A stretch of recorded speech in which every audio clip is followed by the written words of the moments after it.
Kita langsung pada hikamnya Ibn Atha'illah Sakandari. Bismillahirrahmanirrahim. Qala Imam Ibn Atha'illah Sakandari rahimahullah ta'ala nafa'ana Allahu bihi wa bi'ulumihi wa bi'ulumi masyaikhihi wa talamidati fi darin amin il-anqal. Masya'nu wujubut talabi wa innama sya'nu an turzaqa husnal adabi. Permasalahan yang terpenting adalah bukan wujudul talabi, adanya permintaanmu. Innama sya'nu, akan tapi hal yang terpenting yang harus ada adalah anturzaq, jika engkau diberi husnal adabi, tata krama atau adab kepada Allah. Adab dalam apa ini? Disebutkan dalam Al-Quran, ud'uni astajib lakum. Ud'uni astajib lakum. Wa qala rabbukum ud'uni astajib lakum. Allah Tuhanmu memerintahkan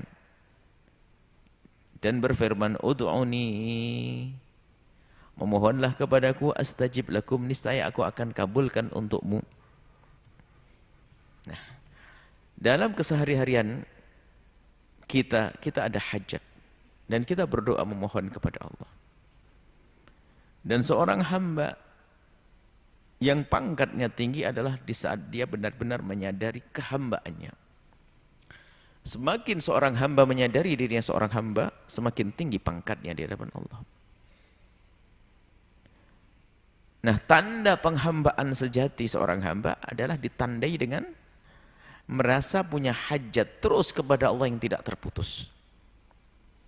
Hendaknya kita harus merasa bahwasanya kita selalu dan terus menerus punya hajat kepada Allah. Di saat fakir kita punya hajat agar diberi kecukupan. Dan di saat diberi oleh Allah karunia kita punya hajat kepada Allah agar dijaga. Enggak ada putusnya kita. Hajat kita kepada Allah tidak ada putusnya. Dan semakin seorang hamba merasa dirinya punya hajat kepada Allah, semakin melambung pangkatnya. Dan termasuk tanda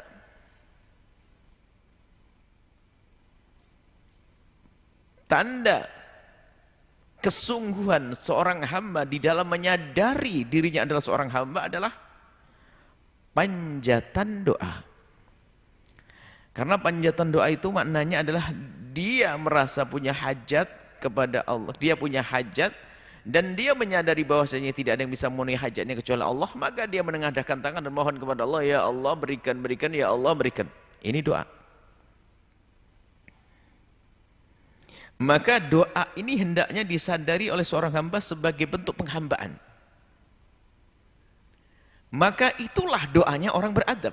Turzak husnal adabi. Kalau seorang hamba berdoa atas dasar kesadaran dirinya seorang hamba yang lemah menghadap kepada Zat yang maha kaya dan maha kuat, menengadahkan tangan, maka ini adalah penghambaan yang sesungguhnya. Ud'uni astajib lakum.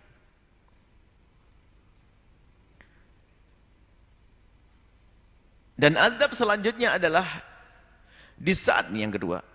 Yang pertama merasakan seperti itu, merasakan hajat terus kepada Allah. Lalu dia menengadahkan tangan mohon. Yang kedua adalah di saat dia memohon, menengadahkan tangan memohon kepada Allah, hendaknya disadari bahwasanya dia lagi atau tengah melaksanakan perintah Allah. Dan itu bentuk dari penghambaan yang lain lagi. Allah memerintahkan ud'uni, akhirnya kita makan labbaik. Allahumma ya Allah. Marhaba. Benar, ya Allah kami akan penuhi permintaanmu. Ini adab. Akan tapi yang banyak dari kita itu bukan rindu adab dan bukan beradab. Yang pertama tadi, wujubut talabi. Wujubut talab mendahulukan permintaan. Mendahulukan permintaan kita. Ini adalah doanya orang kelas awam seperti kita tuh lebih banyak seperti itu. Kalau orang sudah arifin kenal Allah, mereka memohon, berdoa, dan berdoa itu karena apa? Doa ini adalah saripati ibadah, mukhul ibadati. Hakikat penghambaan dalam doa. merasakan menghadirkan rasa punya hajat kepada Allah, dan di dalam berdoa pun dia dalam rangka melaksanakan perintah Allah. Itu yang disadari oleh arifin, orang para kekasih Allah. Akan tapi yang banyak dari kita awam ini dalam permasalahan doa bukan untuk dua hal ini. Bukan sebuah penghambaan, artinya kesadarannya belum penuh kalau itu adalah makna penghambaan. Yang kedua, bukan dalam rangka memenuhi permintaan Allah, tapi apa? Kebalik. Kita minta kepada Allah untuk memenuhi permintaan kita. Di saat kita berdoa, minta kepada Allah agar memenuhi permintaan kita. Nah ini Imam Ibn Athaillah As-Sakandari mengajak kita untuk naik pangkat terus. Kalau kita minta kepada Allah untuk memenuhi kebutuhan kita, sangat sah memang. Karena Allah yang maha kuasa dan maha kaya, maha kuasa untuk memberikan apa yang kita minta. Akan tetapi Allah meminta kepada kita, belum kita sambut permintaannya, apakah pantas setelah itu kita minta kepada Allah untuk memenuhi permintaan kita? Sadari dulu bahwasanya kita saat mohon kepada Allah, kita memenuhi permintaan Allah. Sehingga martabat manusia ini yang paling martabat dalam doa adalah pertama meminta kepada Allah, meminta kepada Allah untuk dipenuhi hajatnya. Sehingga menjadikan ini martabat. Sehingga doa ini dijadikan sarana atau prasarana alat untuk mencapai tujuannya. Dan bentuk permintaan semacam ini berbahaya sekali. Di saat sudah dikabul, maka berakhirlah permintaan tersebut, permohonan. Berakhir karena sudah dikabul. Sudah selesai ujian, nggak doa lagi dia. Ujiannya sudah selesai, cobaannya sudah selesai, bubar, nggak menghadap kepada Allah. Karena bentuk permohonannya ini adalah karena memenuhi kebutuhannya, untuk dipenuhi kebutuhannya, hajatnya. Ini memohonnya kepada Allah adalah karena dia ingin dipenuhi hajatnya. Ini berbahaya orang ini, karena telah menjadikan doa itu adalah sarana. Di saat sudah dipenuhi, maka berakhirlah kisah permohonannya, karena sudah terpenuhi. Dan di saat belum terpenuhi, dia cepat bosan, bahkan mungkin minta kepada yang lainnya. Gambarannya kalau kita minta kepada seseorang yang kita duga dia bakal ngasih untuk punya hajat kita, kalau dikasih, ya kita akan pergi, selesai. Kalau tidak dikasih, harapannya kok lama banget, kita juga akan tinggalkan. Ini manusia dengan manusia. Sama dengan Tuhan, dengan Allah pun demikian, orang yang lemah. Di saat memohon kok tidak dikasih, sehingga muncullah, aku sudah berdoa lama tidak dikasih-kasih. Ini kan soal adab. Istijal, seperti katakan Nabi, Innallaha yastajibu du'a abdihi ma lam ya'jal.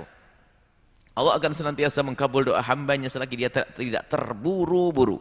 Terburu-buru yaitu tadi, memohon kepada Allah, tiba-tiba ternyata terburu-buru menyimpulkan, aku sudah setahun begini nggak dikasih oleh Allah. Nah, ini kurang ajar. Tanda doa tidak dikabul oleh Allah adalah terburu-burunya seorang hamba. Padahal Allah yang maha kuasa. Kalau benar permohonan kita, kalau betul doa kita, maka Allah sudah berjanji, astajib lakum, aku akan penuhi permintaanmu, dan Allah tidak pernah ingkar janji. Kalau ada tidak dikabul doa, kalau ada tidak dikabulnya doa, itu karena kita salah dalam memohon. Mungkin kita memohon tidak mohon dengan sesungguhnya. Mohon kita tidak kita sadari, maka tidak dikabul.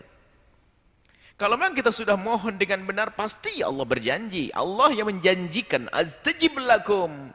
Kalau engkau benar-benar telah memohon kepadaku dengan benar permohonan, maka aku akan kabulkan permohonanmu. Itu janji Allah, dan Allah la yukhliful mi'ad, tidak akan ingkar janji. Dan berulang-ulang kami hadirkan di majelis ini. Adapun bentuk pengkabulan doa ini bermacam-macam. Ada seorang hamba yang dikabul doanya seperti permohonannya. Ini hamba yang berdoa dengan benar ya, dengan sesungguhnya. Berdoa dalam makna menampakkan penghambaannya kepada Allah dan memenuhi perintah Allah.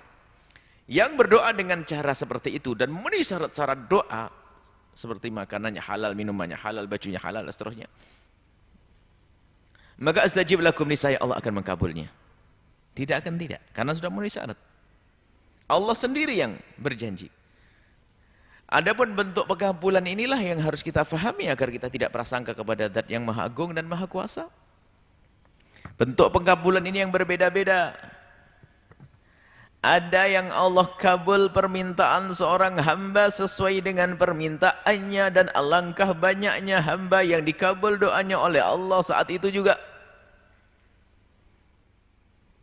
Yang pertama. Yang kedua adalah hamba yang Allah kabul permintaannya, akan tapi dalam bentuk yang berbeda, tidak seperti yang ia minta, karena Allah lebih tahu apa yang lebih dibutuhkan oleh hamba terkasihnya itu.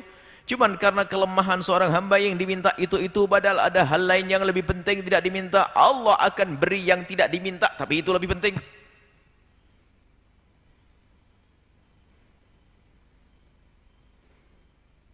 Setiap hari minta, ya Allah berikan padaku rezeki yang banyak, rezeki banyak.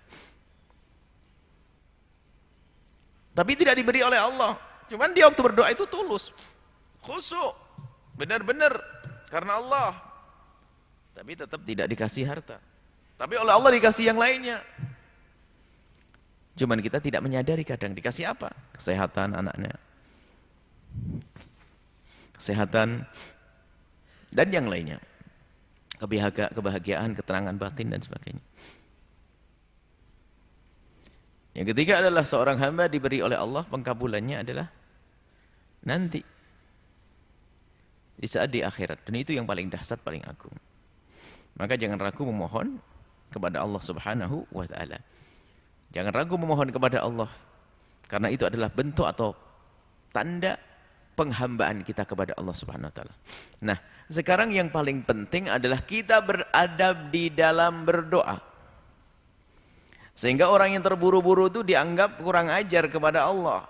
Aku sudah doa begini enggak dikabul-kabul. Nah, akan dikabul oleh Allah karena dia telah su'ul adab. Seolah-olah mengatakan Allah enggak mampu memberikan pengkabulan kepadaku. Buktinya sampai sekarang aku sudah doa-doa. Kelihatannya sepele, tapi ini masalah berat sekali. Kalau tidak benar-benar dilatih hati ini dalam berdoa, bisa saja kita seperti sebagian orang yang mengatakan, ini orang enggak sholat saja kaya, saya sholat terus melarat. Wah, apa yang terjadi setelah itu esok hari? Dia enggak sholat seperti yang lainnya. Kenapa?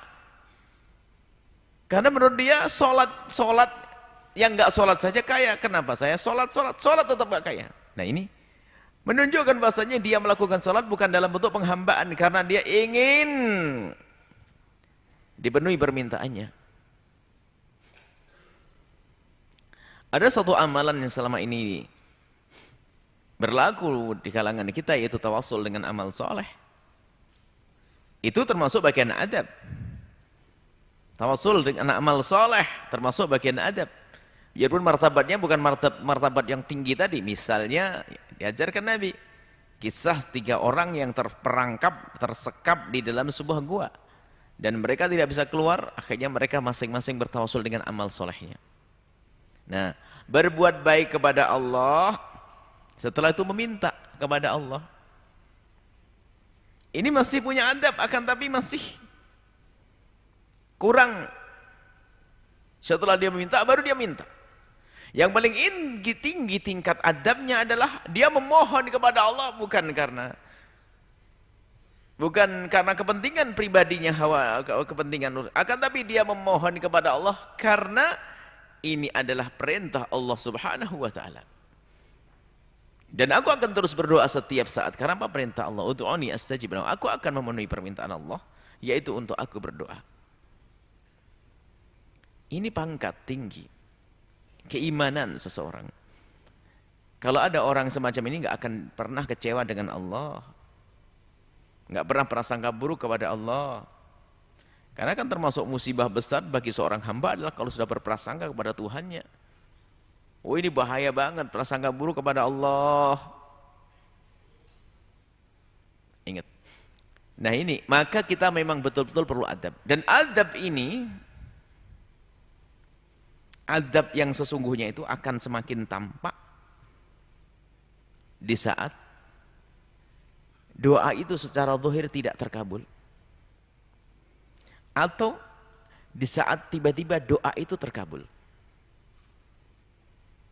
Para kekasih Allah kalau memohon kepada Allah kemudian kau langsung dikasih, nangis mereka. Secepat itu Allah kasih kepadaku, apakah aku pantas dengan ini semuanya?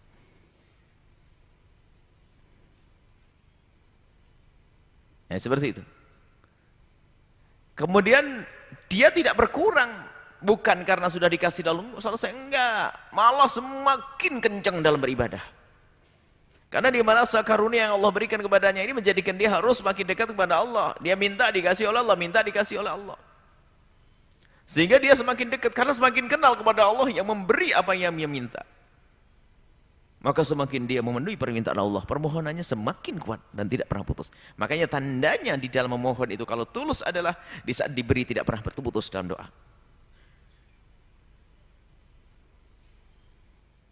Dan tanda bahwasanya dia itu benar dalam mengabdi, dalam berdoa itu karena mengabdi, memenuhi permintaan Allah adalah, tanda yang kedua adalah di saat tidak diberi oleh Allah secara zahir, dia pun juga tidak akan berhenti.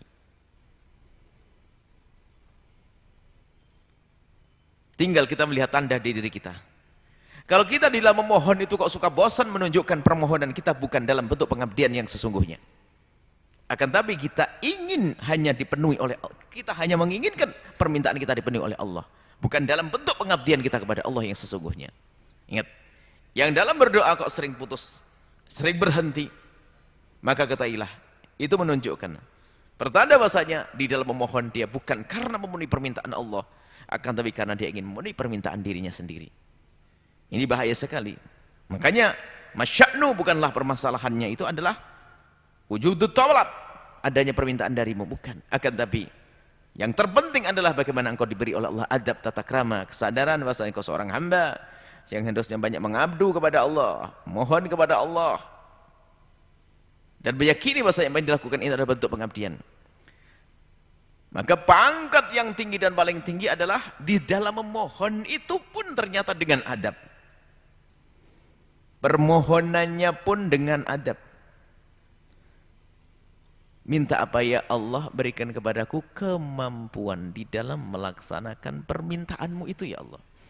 Seperti itu taufik. Ya Allah, berikan kepadaku taufik untuk menjalankan perintahmu ya Allah. Permohonannya pun adalah agar kita bisa menjalankan perintah Allah. Lah ini tingkat. Ya Allah, berdoa, mudahkan kami ya Allah.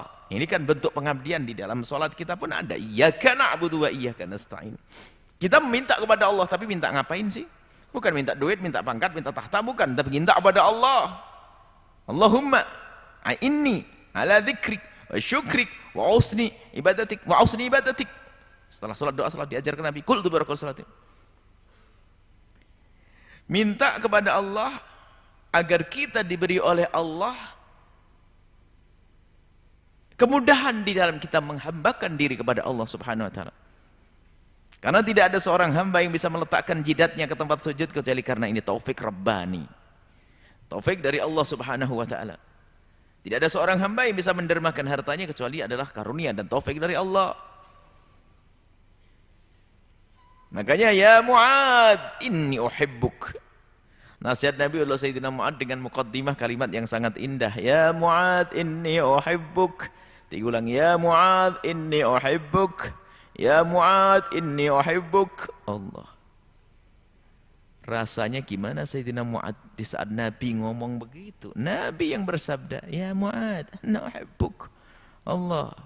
Nabi yang bersabda, yang ya Mu'ad, aku mencintaimu ya Mu'ad. Mari kita di belakang Sayyidina Mu'ad biar mendapatkan seruan ya Mu'ad, inni uhibbuk. Mari kita di belakangnya Sayyidina Mu'ad. Sayyidina Mu'ad yang dipanggil, kita ngikut di belakangnya. Apa itu? Amalkan amalan yang diajarkan Rasulullah kepada Sayyidina Mu'ad. Kul dubura kulli salatin.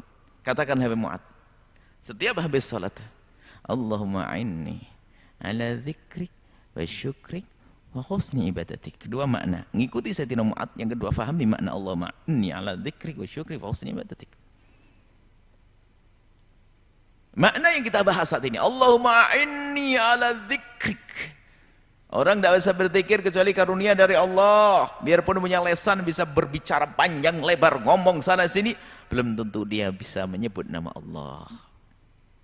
Dia bisa menyenandungkan lagu, berlagu-lagu, berbed-bed lagu, tapi belum tentu dia bisa berzikir kepada Allah. Ini ala dzikrik.